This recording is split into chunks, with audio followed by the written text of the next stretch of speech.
उसके बच्चे उसी होटल में रुके हुए थे और उसको पता चला, खबर मिली कि उसकी वाइफ की डेथ हो गई है वहीं पे ही, जो नीति थी उसकी वाइफ, और उसका बेटा उदय और समर, एक की उम्र 14 साल, एक की 5 साल, वो होटल के अंदर है जनरल मैनेजर करमबीर सिंह, और ऊपर फ्लोर के अंदर एक स्वीट कमरे के अंदर उनके बच्चे और उसकी बीवी की डेथ हो गई। लेकिन वो रुका नहीं, क्योंकि आग लग गई थी वहां कमरे में। वो रुका नहीं, वो सुनने के बावजूद वो दूसरे गेस्ट को बचाने में लगा रहा। इतना ही नहीं, उनके अलावा यंग ट्रेनी थे बहुत सारे, वो भी गेस्ट को बचाने में लगे रहे।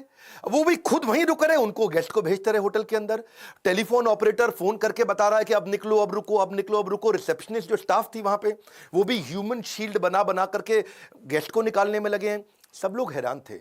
हार्वर्ड बोला कि यार एम्प्लॉइज में ऐसा है क्या, इनके ये क्या भरते हैं, कौन सा इंजेक्शन लगाते हैं कि इनके एम्प्लॉय कोई आर्मी के अफसर थोड़ी है कि अपनी जिंदगी दांव पर लगा दी। भाई सबसे पहले तो आदमी अपने को बचाता है, खुद निकलता है। लेकिन इनके सारे एम्प्लॉय, जब ताज मालदीव्स का भी था ना ताज, वहां पे भी सुनामी आया था 2004 में, उधर भी इन्होंने यही किया था। तो वो सोचे कि भाई ताज होटल के एम्प्लॉय ऐसे हैं कैसे। तो देश पांडे और रैना, ये दो आदमी हार्वर्ड से आए रिसर्च करने इंडिया में।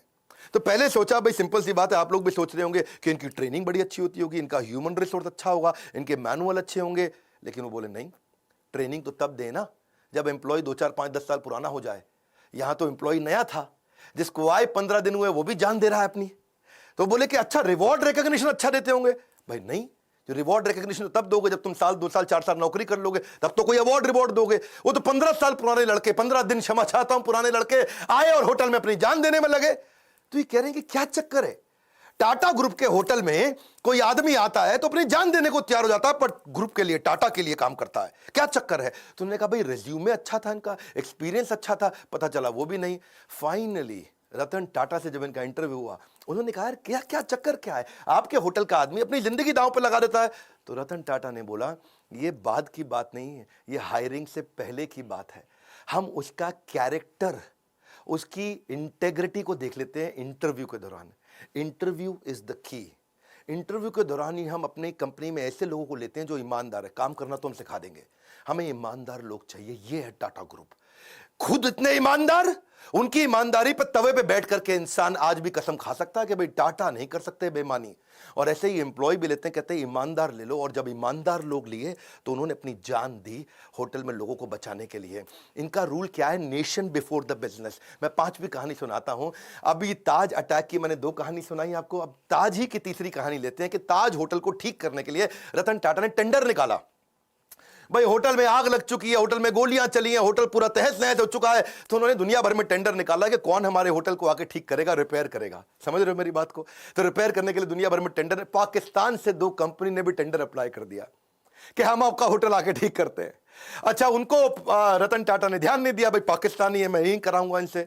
कसाब साहब वहीं से आए थे।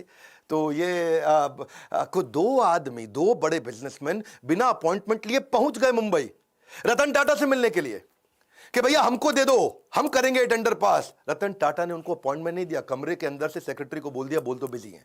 वो बाहर बैठे वेट करते रहे, पूरा सुबह से शाम हो गया। रतन टाटा ने फिर मैसेज भेज दिया उनको, बोलो चले जाओ, तुम अपॉइंटमेंट लेके नहीं आए, मैं बिजी हूं। ये दोनों पाकिस्तान के बड़े बिजनेसमैन दिल्ली पहुंच गए एक बड़े कांग्रेस के नेता के पास। उस समय कांग्रेस का वो कैबिनेट में मिनिस्टर था, और उनके पास जाकर के बोलते हैं कि आप मेरी रतन टाटा से अपॉइंटमेंट फिक्स करा दो, हम उनका होटल ठीक कर देंगे, भैया हमारा तो काम ही यही है। तो कांग्रेस के मिनिस्टर ने रतन टाटा को फोन किया, हेलो मैं मंत्री बोल रहा हूं, मैं नाम नहीं लूंगा उनका। रतन टाटा बोले बताइए।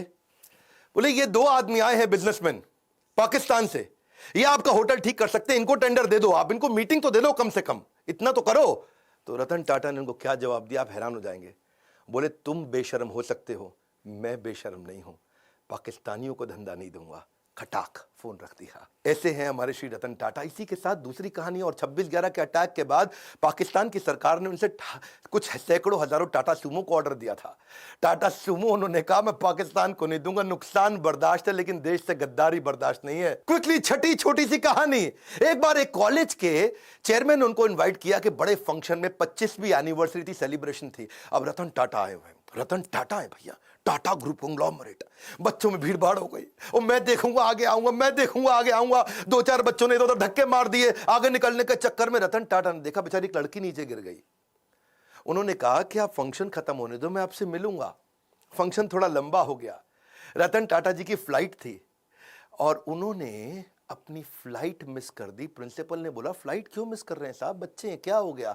बोले नहीं, मैंने वचन दिया है, मैं इनसे मिलूंगा, प्राण जाए पर वचन ना जाए। ये कहानियां आपने पहले बॉलीवुड में बहुत सुनी होंगी, लेकिन असलियत में रतन टाटा कहते हैं जो मैं मुंह से निकाल देता हूं मैं करता हूं पूरा। चलो आगे बढ़ते हैं। 7वीं कहानी, रतन टाटा एक पीपल्स पर्सन थे।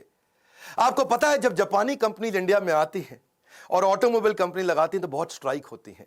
सुजुकी, मारुति, उनके यहां भी बहुत स्ट्राइक हुई, होंडा के यहां हुई, या कोई भी जापानीज कंपनी होती है, क्योंकि मैनेजमेंट और लेबर यूनियन का आपस में झगड़ा चलता है। लेकिन एक दफा टाटा मोटर्स में भी हुआ, मैनेजमेंट और लेबर का झगड़ा हो गया।